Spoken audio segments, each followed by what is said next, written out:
Welcome to our history lesson.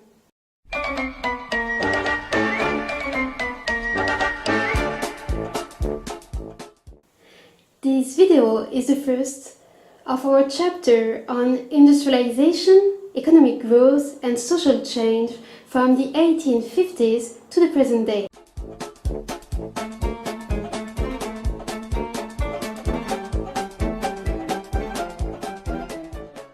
Since the middle of the 19th century, the global economy has been through a series of radical changes that have had a deep impact on our societies.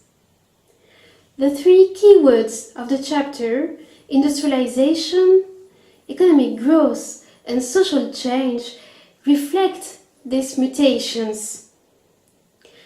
To start with, I would like you to stop the video for a short time just to try to find your own definition of these three words.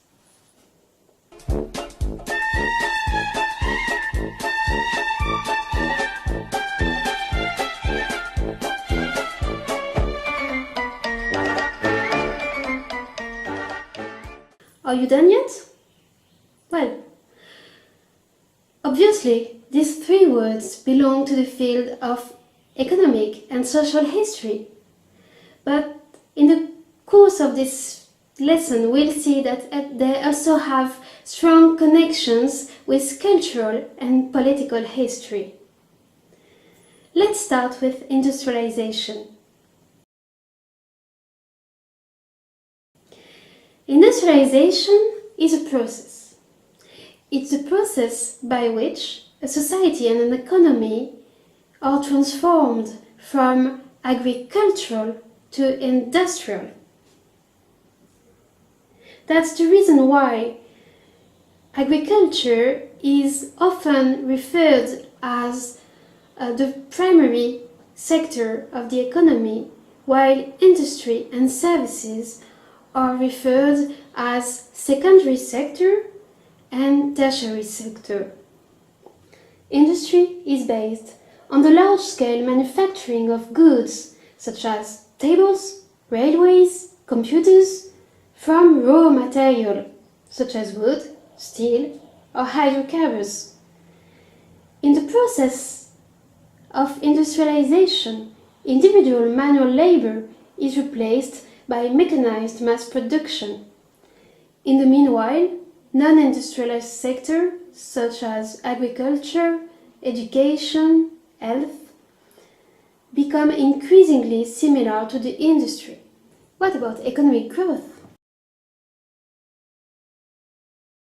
The notion of growth generally refers to an increase of size or of quantity. For example, you may refer to the growth of a plant from the seed to the tree.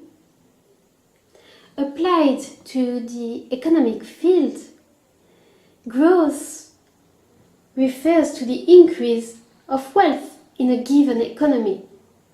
This increase is conventionally measured by the gross domestic product or GDP. Finally, social changes is a very wide notion to define. It refers to any transformation of the way people live together in a given community. You will find many examples of social change.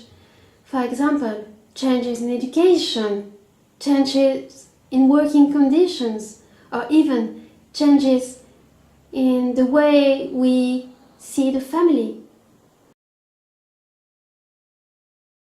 At the end of the 18th century, most Europeans still work in the primary sector of the economy. They use manual tools and draft animals such as horses to cultivate their fields. Manufactured goods are made by craftsmen and remain expensive. At the same time, Europeans know almost every part of the world. However, means of transportation are costly and slow, As a consequence, products from overseas, such as China, sugar, or exotic woods, are only for the happy few. Starting very early, in the 18th century, the so-called British Industrial Revolution brings considerable changes which impact both economy and society. These changes spread quickly and start being visible in the rest of Europe in the middle of the 19th century.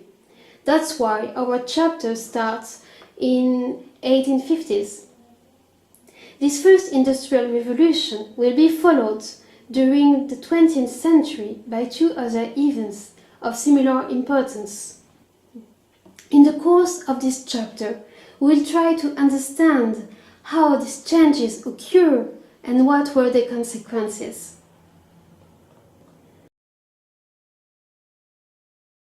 This is the end of our first video. Now you can try to answer the questions below to get ready for our in-class lesson.